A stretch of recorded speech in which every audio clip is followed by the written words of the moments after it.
اب یہ دیکھیں ذرا غور سے کہ جب وائٹ ہاؤس کی ترجمان سے یہ کہا گیا کہ کیا عمران خان حکومت نے آپ پر الزام لگایا ہے کہ آپ نے ان کو طاقت سے نکالنے کے لیے دھمکی دی ہے، تو انہوں نے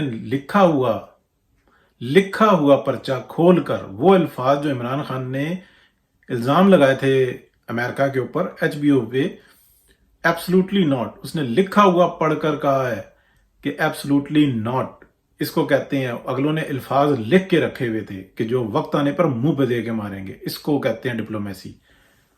The Prime Minister of Pakistan accused the U.S. of working with the opposition to remove him from power. You just said that today.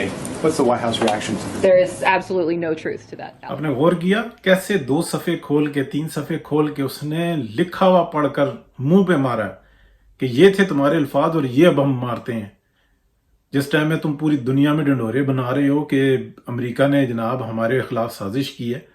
سازش کی نہیں ہے، سازش وہ اب کرے گا۔ ابھی تو یہ اس نے الفاظ منہ پہ مارے ہیں، اب جو اس کی بدنامگی کی ہے اس کا بدلہ بھی چکائے گا۔